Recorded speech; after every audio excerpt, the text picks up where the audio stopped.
এরই সাথে ঘটনা ফিরে যায় মামলার শুনানির প্রথম দিন, যখন জাঙ্গা কমিটির ব্যাপারে তদন্ত করতে শুরু করে। লক্ষ্মী জাঙ্গাকে বলেছিল কমিটি বোনালু উৎসবের দিন বাড়ি ফেরার পর ওর ডান হাতে রক্ত লেগেছিল। সেই মতো জাঙ্গা কমিটির অটোর ডান দিকে রক্ত লেগে থাকতে দেখে সেটার ডিএনএ চেক করলে জানতে পারে এটা কমিটির নয় বরং বাছুরের রক্ত। এই নিয়ে সন্দেহ জাগলে জাঙ্গা সেই পুরোহিতের সাথে দেখা করে, যার কাছে রমেশ কবিতার ব্যাপার নিয়ে কথা বলতে গেছিল, এবং তার থেকে জাঙ্গা রেণুকা আফতারের ব্যাপারে বেশ কিছু তথ্য জানতে পারে। এই ব্ল্যাক ম্যাজিক বা তন্ত্রবিদ্যা যার উপর করা হবে সেটার জন্য সেই ব্যক্তির চুল, কাপড়ের অংশ এবং তার পায়ে লাগানো কাঁটা দরকার, যেটা দিয়ে আটার পুতুল বানিয়ে কোনো জীবিত প্রাণী ও নবজাত শিশুর নাড়ি সহ মাটিতে পুঁততে হবে।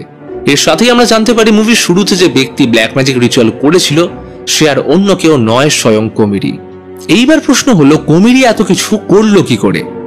আসলে কমিটি যেদিন রাতে প্রেগনেন্ট মহিলাকে নার্সিং হোমে ছাড়তে যায় সেখান থেকে সে জোগাড় করেছিল নবজাতক নারী। পুরোহিত বলে এই রিচুয়াল শুরু করতে হয় একটা বাছুর স্যাক্রিফাইস করে, যেটা কমিটি গ্রামের পঞ্চায়েত প্রধান রবির গাড়ির সাথে বাছুরের অ্যাক্সিডেন্ট করিয়ে এক ঢিলে দুই পাখি মেরেছিল। রেণুকা আফতার এতটাই বিপজ্জনক যে এই ব্ল্যাক ম্যাজিক যে করছে তাকেও শেষ করে দিতে পারে। তাই নিজেকে বাঁচানোর জন্য ব্ল্যাক ম্যাজিক যে করেছে তাকে শিকারের চিতায় গিয়ে অন্তিম ক্রিয়া করতে হয়।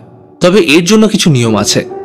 নেক্সট পর্বগুলো দেখতে ভিডিওতে একটি লাইক দিয়ে চ্যানেলটি সাবস্ক্রাইব করে রাখুন।